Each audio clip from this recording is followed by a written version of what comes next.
kill two birds with one stone, and I'll go through a few tips and things that will help you understand your dog, whether you've got a dog or you're getting a dog, and just really to see it from the dog's point of view and the way that we approach things, because we see a lot of dogs that people have gone to another dog trainer, and especially locally, who works very differently to us.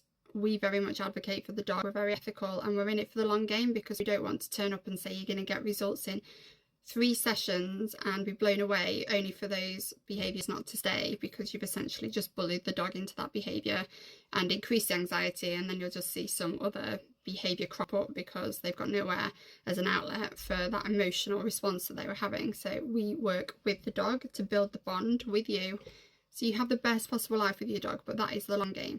This is why we screen people before we work with them, so they understand where we're coming from. We don't want to take people's money and then them be disappointed that they're not getting a result in 3 sessions like they're seen on TV or YouTube. We do it ethically, force-free, science-based. I don't really think you need any more than that, and it's proven more and more to me, having picked up dogs that have already seen other trainers that don't use the methods we use, that it just doesn't work long term anyway. So you might be initially pleased in 1 or 2 sessions, but long term you're going to be dissatisfied.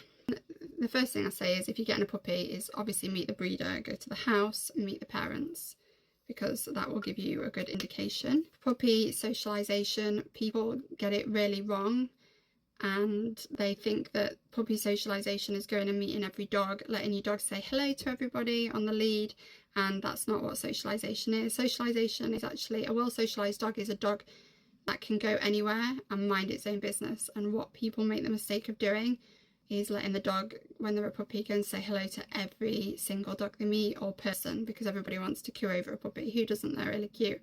This then creates a dog that has to say hello to everybody and every dog that it meets, and if you don't let it, it gets frustration and it will start lunging and barking. It's barking because it's frustrated, it can't get off the lead to go and say hello, and not all dogs are friendly, so you are teaching your dog something very dangerous if you're allowing it to go and say hello to every dog. It needs to learn to walk past the dog, mind its own business, which leads me on to puppy classes, because we see people asking about them all the time, and the reason that we don't do them, I personally think you need a lot of space, like a really big area to do puppy classes, so they've got their own space, because every single dog is an individual, every single dog has its own bubble.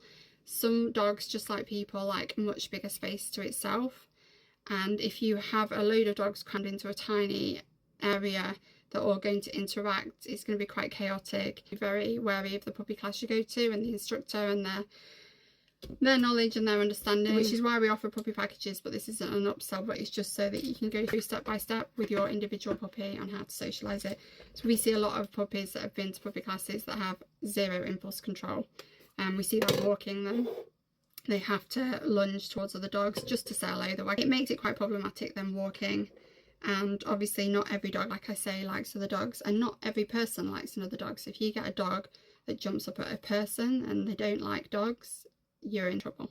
Dogs that are scared and they lunge, growl, bark, and need dogs out of their personal space on a walk, we see this loads, absolutely loads. These are scared dogs. They get misunderstood, they get deemed aggressive. These are dogs that are making a big scene to keep other dogs out of their space. That's what they're trying to achieve.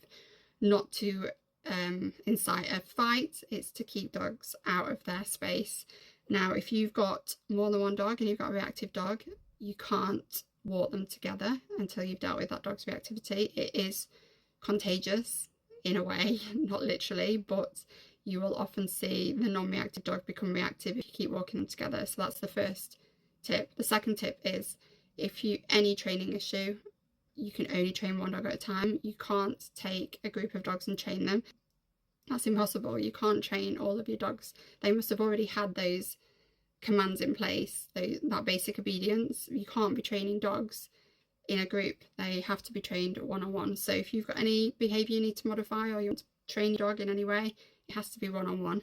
You can then train your other dog and then you can bring them together, but essentially training is one-on-one. Its next tip is, you can only go at your dog's pace, and this one frustrates people a lot because they watch YouTube or they watch TV or they look at balance trainers that say I can get a result in 2 or 3 sessions, just bullied into behaving in a certain way because it's too scared because it's got a slip lead on or some other punishment, and that isn't a fix that is going to see the dog still have this emotional response that is now going to have to find another outlet for. So you might find another behaviour crops up, and I know this for fact, not just from the training we've done because it's science-based, but because we get a lot of dogs that have come from balanced trainers that then come to us because they realise the hard way. They thought they were going to get a quick fix, and then they realise it's actually gotten worse, and then they come to us and they realise, right, okay, I've seen now firsthand, I'm willing to go for the long game. It's a longer term investment than what I thought, but not financially, because what we try to do is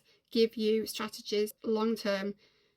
You will see some improvement. You're not going to see the end result in the time that we're with you, but we've got the online portal so you can keep going back to it. We give you a behavioural plan that you can constantly refer to, and we give you the strategies long term. We're not constantly in your life to take money.